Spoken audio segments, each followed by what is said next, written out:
ನೋಡಿ, ನೀವು ಆ ಒಂದು ಪಂಚಲೋಹದ ತಗಡಿನಲ್ಲಿ ರೇಖೆನಲ್ಲಿ ನೀವು ಈ ರೀತಿ ಒಂದು ಚೌಕಾಕಾರದ ಬಾಕ್ಸ್ ಅನ್ನು ಬರ್ಕೋಬೇಕು. ತಾಮ್ರದ ಕಂಬಿಯಿಂದನೋ ಅಥವಾ ಬೆಳ್ಳಿ ಕಂಬಿಯಿಂದನೋ ನೀಟಾಗಿ ಇದನ್ನ ಬರ್ಕೊಂಡು ಅದರೊಳಗಡೆ ನೀವು ನೋಡಿ, ಇದು ಹೆಣ್ಣಿನ ಗರ್ಭದ ಒಂದು ಆಕೃತಿ, ಇದು ಪಿಂಡ.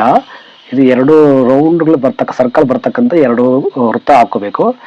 ಅದರೊಳಗಡೆ ನೀವು ನೋಡಿ ಓಂ ಹ್ರೀಂ ಅಂತ ಕೆಳಗಡೆ ಒಂದು ಓಂ ಹ್ರೀಂ ಅಂತ, ಇಲ್ಲಿ ಕೆಳಗಡೆ ಒಂದು ಓಂ ಹ್ರೀಂ ಅಂತ ಬರೆದ್ಬಿಟ್ಟು ಇಲ್ಲಿ ಮಧ್ಯದಲ್ಲಿ ಹೆಸರು ಅಂತ ಬರೆದಿದ್ದೀನಿ ನಾನು. ಈ ಹೆಸರು ಅನ್ನೋದ್ರಲ್ಲಿ ಜಾಗದಲ್ಲಿ ಯಾವ ಹೆಣ್ಣಿಗೆ ಸಮಸ್ಯೆ ಇದೆಯೋ, ಮಕ್ಕಳ ಸಂತಾನ ಸಮಸ್ಯೆ ಇದೆಯೋ ಆ ಹೆಣ್ಣಿನ ಹೆಸರು ಇಲ್ಲಿ ಬರೀಬೇಕು. ಫಾರ್ ಎಕ್ಸಾಂಪಲ್ ಯಾವುದೋ ಒಂದು ಕುಸುಮ ಅಂತ ಇಟ್ಕೊಳ್ಳಿ, ಅವ್ರಿಗೆ ಮಕ್ಕಳು ಬೇಕಾ, ಅವ್ರಿಗೆ ಮತ್ತೆ ಯಂತ್ರ ಕಟ್ಕೋಬೇಕು ಅಂದರೆ ಅವರು ಹೆಸರನ್ನ ಇಲ್ಲಿ ಬರ್ಕೋಬೇಕು. ಓಂ ಹ್ರೀಂ ಅಂತ ಇಲ್ಲಿ ಬರೆದ್ಬಿಟ್ಟು ಅದ್ರ ಕೆಳಗಡೆ ಅವರ ಹೆಸರು, ಯಾವ್ದಾಗ್ಲಿ ಯಾರ ಹೆಣ್ಣು ಮಗು ಇದನ್ನು ಮಾಡಿ ಕಟ್ಕೊಂತ